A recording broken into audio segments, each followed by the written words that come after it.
ស្តីទាំងអស់គ្នាស្វាគមន៍មកកាន់ Channel គុណនិស័យសម្រាប់រឿងនេះយើងមកបន្តរឿងអន្តរកាសនាភាគទី9របស់យើងជាបន្តទៀតអញ្ចឹងមុននឹងចូលដល់សាច់រឿងរបស់យើងឯមានសូមសំណូមពរអ្នកទាំងអស់គ្នាមួយគឺសូមឲ្យអ្នកទាំងអស់គ្នាជួយចុច Like Subscribe ក៏ដូចជាដាក់រសញ្ញាកណ្ដឹងឲ្យមានអ្នកមួយផងដែរហើយកុំភ្លេចចូល Comment លេងច្រើនផងដើម្បីជាកម្លាំងចិត្តសម្រាប់ admin ក្នុងការសម្ដែងបន្តតឥឡូវកុំឲ្យខាតពេលវេលាយូរយើងមកតាមឯសាច់រឿងរបស់យើងជាបន្តទៀតបន្ទាប់ពីភាពមុនយើងឃើញថាមានសំឡេងស្រាយចេញពីក្នុងផ្ទះយ៉ាងលឺតើនាងកំពុងនិយាយស្អីគេនឹងកាលពី2ឆ្នាំមុននាងបានឃើញសពហើយឃាតករដែលកំពុងតាមចាប់នាងបានប្រែក្លាយទៅជាមនុស្សរុក្ខជាតិហើយអ្នកគ្រាន់តែយកវាមកទុកជាមួយនាងហើយឥឡូវបរិះនោះភ្ញាក់ឡើងហើយនាងអះអាងថានាងបានរៀបការជាមួយគេហើយពេលនោះលីយុននាងក៏បានយំនឹងធ្វើទឹកមុខគួរឲ្យស្រឡាញ់ហើយក៏និយាយថាចាពេលនោះលោកអ្នកស្រីធូចាគាត់ក៏បាននិយាយថាចាមានន័យថាចាអញ្ចឹងនេះជារឿងឃាតករដ៏ឆ្កួតបំផុត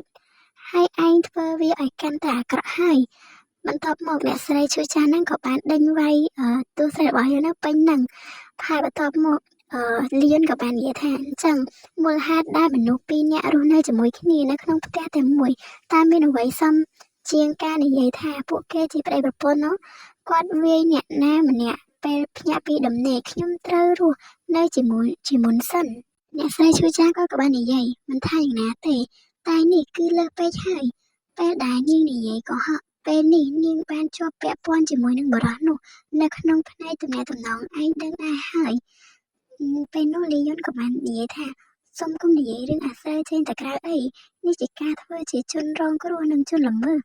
ហើយបន្ទាប់មកអ្នកស្រីឈូចាគាត់ក៏បានតបទោះយ៉ាងណាក៏ដោយខ្ញុំមិនខ្វល់ថានៅមានអ្វីកើតឡើងទេខ្ញុំមិនចូលរួមទេលីយុនក៏និយាយតបយ៉ាងលឿនរួចក៏បាននិយាយថាគ្រប់ប៉ុណ្ណឹងគឺគ្រប់គ្រាន់ហើយគាត់តែគិតថាចាប់ពីពេលនេះខ្ញុំជាស្ត្រីដែលរៀបការហើយទៅគឺបានហើយអ្នកស្រីឈូចាក៏បាននិយាយស្អីដែលជំរុញឲ្យចុះវាសនាបែរទៅជាបែបនោះហើយចុះបរិះនោះនៅណាពេលនោះលីយុនក៏បានតបគាត់បានទៅមន្ទីរពេទ្យដើម្បីព្យាបាលរាងកាយអញ្ចឹងគាត់ប្រហែលជានឹងត្រឡប់មកវិញក្នុងពេលឆាប់នេះនិយាយមិនទាន់ចប់ហងស្រាប់តែមានគេហៅឈ្មោះរបស់លីយុនរបស់យើងដែលធ្វើឲ្យលីយុននឹងធ្វើការភ្ញាក់ផ្អើលបន្ទាប់ពីឮថាមាននរណាម្នាក់ហៅឈ្មោះរបស់លីយុនរបស់យើងអ្នកស្រីឈូចាគាត់ក៏បានធ្វើការសម្លឹងរកមើលសម្លេងនោះហើយក៏បានឃើញថានោះគឺជាឈីវូរបស់យើងដែលកំពុងធ្វើការចុះពីលើជាន់ទី2មកនៅពេលដែលឃើញថាឈីវូរបស់យើងមានសម្រស់ស្រស់ស្អាតបែបនេះធ្វើឲ្យអ្នកស្រីឈូចានឹងគាត់ក៏ចាប់ផ្ដើមផ្លឹករីឯលីយុនវិញនាងក៏មានអារម្មណ៍ថាភ័យឬក៏បាននិយាយថាប្រយ័ត្នផងអ្នកស្រីឈូចាវាពិតជាគួរឲ្យខ្លាចណាស់ប៉ុន្តែពេលនោះអ្នកស្រីឈូចាគាត់មិនបានឮអ្វីដែលលីយុនរបស់យើងនិយាយទេរួចក៏បាននិយាយថានេះកូនប្រសាររបស់យើងមកដល់ហើយឬពេលនោះលីយុននាងក៏ចាប់ផ្ដើមស្រែកថាលោកស្រីឈូចាមួយសន្ទុះក្រោយមកឈីវូរបស់យើងក៏បានមកអង្គុយឬក៏បាននិយាយថាខ្ញុំមិនដែលឮពីមន្ទីរពេទ្យដើមឈើទេលីយុនអូនជាគ្រូពេទ្យដើមឈើមែនទេពេលនោះលីយុនក៏បាននិយាយថាចាស់មែនហើយបន្ទាប់មកឈីវូក៏បានសួរថាអញ្ចឹងបងធ្វើអីទៅពេលនោះលីយុនក៏ចាប់ផ្ដើមភ័យឬក៏បានរកពាក្យកុហកទៅកាន់ឈីវូរបស់យើងខុនឆេវូគឺជាអ្នកដាំផ្កានៅមន្ទីរពេទ្យនេះហើយក៏បានគិតក្នុងចិត្តតែម្នាក់ឯងតាមពិតគេបានដាំសាកសពមនុស្សនៅលើភ្នំតើហើយអ្នកស្រីឈូចាដែលនៅចិត្តនោះគាត់មិនបាននិយាយអ្វីនោះទេប៉ុន្តែគាត់បានគិតក្នុងចិត្តថានេះជារបៀបដែលវាត្រូវបានចំអិនប៉ុន្តែមែនតើតាប្រុសម្នាក់នេះកប់មនុស្សទាំងរស់មែនទេពិតជាមនុស្សមុខពីរមែនបើជួបនៅក្រៅមើលអត់ដឹងថាជាឃាតករសោះពេលនោះខ្វុនឈីវូក៏បាននិយាយថាតើនេះគឺជាម៉ាក់ក្មេកមែនទេលីយុនបន្ទាប់ពីលើឈីវូហៅថាអ្នកស្រីឈូចាជាម៉ាក់ក្មេកបែបនេះធ្វើឲ្យលីយុនរឹងខ្លួននិយាយអ្វីមិនចេញនោះទេរួចឈីវូក៏បាននិយាយបន្តតើខ្ញុំអាចនៅទីនេះបានទេខ្ញុំចង់អង្គុយក្បែរលីយុនប៉ុន្តែនៅពេលនោះអ្នកស្រីឈូចាហើយនឹងលីយុនមិនបានឆ្លើយតបនឹងសំណួររបស់ឈីវូរបស់យើងនោះទេព្រោះពួកគាត់កំពុងតែគិតពីសម្ដីដែលឈីវូរបស់យើងហៅគាត់ថាម៉ាក់ក្មេកហើយពេលនោះធ្វើឲ្យឈីវូរបស់យើងក៏ចាប់ផ្ដើមឆ្ងល់ដោយសារតែមិនឮថាអ្នកស្រីឈូចាឆ្លើយតបនឹងគាត់បែបនោះភ្លាមនោះលីយុនក៏ចាប់ផ្ដើមភ័យនិងភ្ញាក់ខ្លួននៅពេលដែលនាងនឹកឃើញទៅដល់ទឹកមុខដ៏គួរឲ្យខ្លាចរបស់ឈីវូហើយនឹងបានសួរសំណួរថាតើបងត្រូវរងចាំរយៈពេលប៉ុន្មានហ ហើយចំណែកឯអ្នកស្រីឈឺចាវិញគាត់មិនបានខ្វល់អ្វីទាំងអស់គាត់បានអង្គុយរីករាយតែម្នាក់ឯងដោយនឹកឃើញពីពាក្យសម្ដីរបស់ឈីវូដែលហៅគាត់ថាអ្នកក្មេកពេលនោះលីយុនក៏បានគិតក្នុងចិត្តទៀតថានេះជាការបង្ហូរឈាមដែលកំពុងតែកើនឡើងរីឯអ្នកស្រីឈឺចាវិញគាត់ក៏បានសម្លឹងទៅកាន់ទឹកមុខរបស់ឈីវូហើយក៏បានគិតថាមើលនេះចុះលីយុនវាត្រូវបានចាប់ផ្ដើមរួចហើយមិនថានាងនិយាយអ្វីនោះទេការចាប់ផ្ដើមនឹងចុងបញ្ចប់នៃទំនាក់ទំនងរវាងបុរសនិងស្ត្រីមិនមែនជាអ្វីដែលនាងអាចគ្រប់គ្រងបានទេលីយុនក៏បានប្រាប់ឈីវុនថាម្នាក់នេះគឺជាលោកស្រីឈឺចាគឺជាអេស៊ីមិនមែនជាម៉ាក់របស់ខ្ញុំទេប៉ុន្តែជាបុគ្គលិកមន្ទីរពេទ្យខ្ញុំស្គាល់គាត់ប្រហែល15ឆ្នាំហើយខ្ញុំទើបតែហៅគាត់ថាម៉ាក់ចេញពីការស្រឡាញ់ពេលនោះស្រាប់តែឈីវូក៏បាននិយាយថាម៉ាក់ក្មេកសុំទោស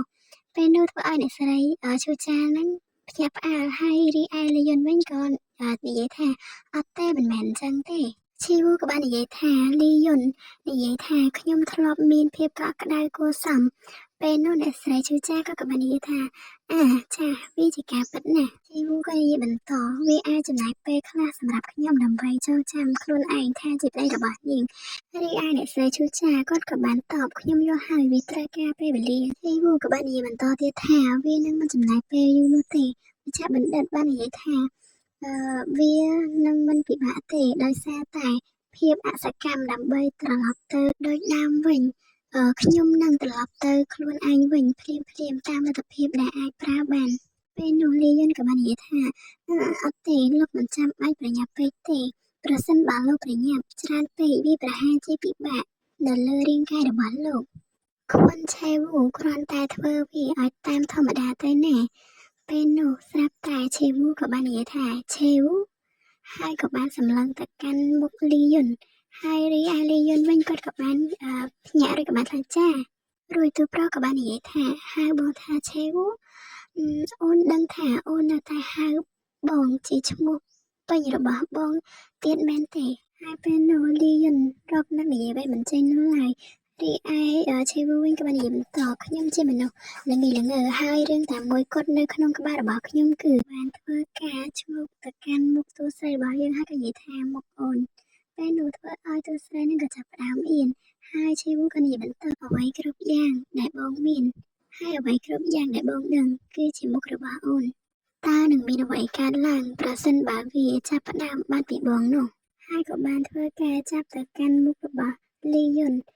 បងស្មានថាបងនឹងក្លាយជាប្តីអាក្រក់ហើយស្រាប់តែពេលនោះក៏បានធ្វើឲ្យលីយុនមានមុខក្រហមកាន់តែខ្លាំងហើយបេះដូងរបស់នាងក៏ចាប់ផ្ដើមលោតញាប់ហើយនាងក៏បានគិតក្នុងចិត្តថាព្រោះខ្ញុំខ្លាចអ្នកកម្មចរឬសារ៉ាំងអ្វីគ្រប់យ៉ាងគឺដោយសារតែនោះចំណែកឯឈីវវិញមិនព្រមប្រឡែងដៃចេញពីមុខរបស់លីយុនយ៉ាងសោះដែលជាហេតុធ្វើឲ្យលីយុននាងកាន់តែមានមុខក្រហមឡើងបន្ថែមទៀតដល់ពេលឃើញដូចនេះអ្នកស្រីឈឺចាស់ក៏បាននិយាយថាគេពិតជាបានមកដូចជាគ្មានមនុស្សធម្មតាទេសម្រាប់ឥឡូវនេះខ្ញុំត្រូវតែគិតឲ្យច្បាស់ថាខ្វិនឆេវូជាអ្នកណាហើយពេលនោះលីយុនក៏បានកលៀសដៃរបស់ឆេវូរបស់យើងចេញហើយសាររឿងរបស់យើងក៏សូមស្ដាប់ដំណឹងសម្រាប់គ្នារងចាំទស្សនាពេលបន្តសូមអរគុណសម្រាប់ការតាមដានរបស់អ្នកទាំងអស់គ្នាអរគុណបាយបា